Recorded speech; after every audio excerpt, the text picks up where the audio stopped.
You know, when it comes to tough houseplants, which we really want to feature tough houseplants, oftentimes I think a Hoya, or maybe I would even think of this as a starter houseplant. And this one right here, the Hoya carnosa, is a great example of a great starter houseplant. There's a lot of cultivars. This one in front of me is a Krimson Queen Hoya with a K, crimson with a K. But it is a vining plant, kind of a loose vining plant. This one that we have in my hands here is a variegated version.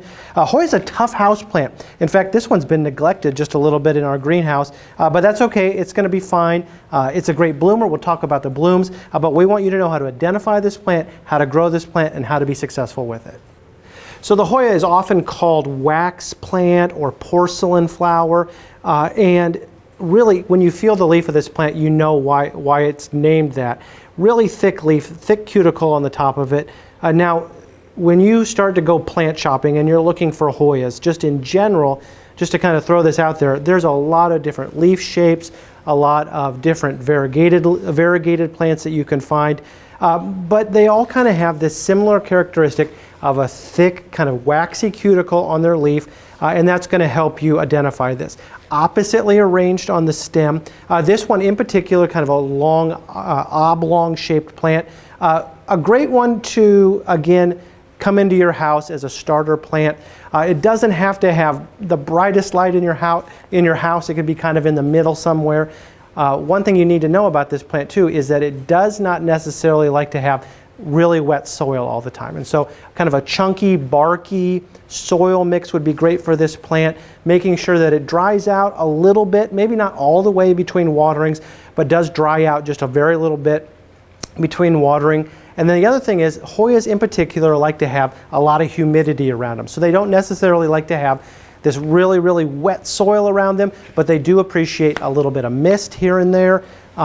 Maybe with a little bit of a misting bottle. You can do that weekly, and that will help them out just a little bit. Hoyas really will grow quite quickly when they're constricted in their pot, which seems strange, but they do like to have a little bit of a root-bound nature inside of their pots. But once it gets to the point where it's more roots than it is soil, then maybe you want to repot that, move it to a bigger pot.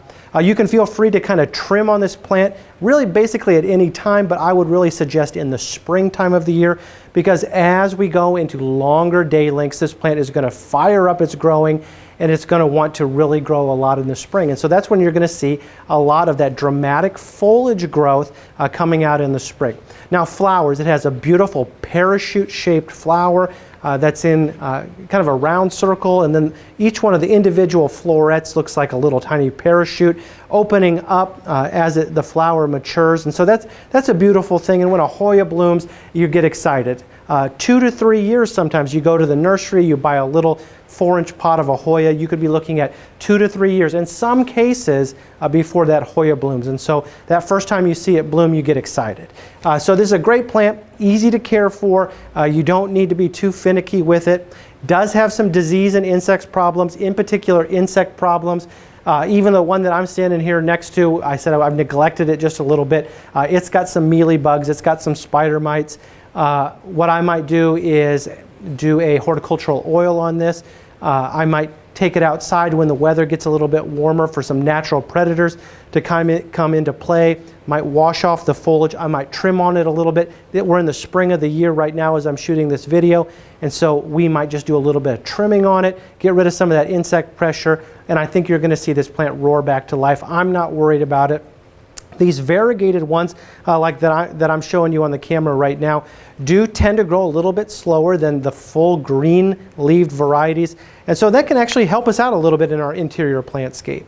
I do think that this does best in the interior of a house, but maybe in a shady situation you could take this out during the warm summer months. Make sure it's protected from too much direct sunlight, but I think you'll be okay. And here's a landscape tip. Should pruning be necessary, it is best done in early spring before its more rapid growth begins. As you get interested in Hoyas, I'm going to have to warn you, they can become addictive. There's a lot of different ones, you can collect, and there are people out there that are so enthusiastic about Hoyas that they become real fanciful collectors of this plant. So get a couple, enjoy them, find the ones that you like. I think it's a great house plant to add to your interior plant collection.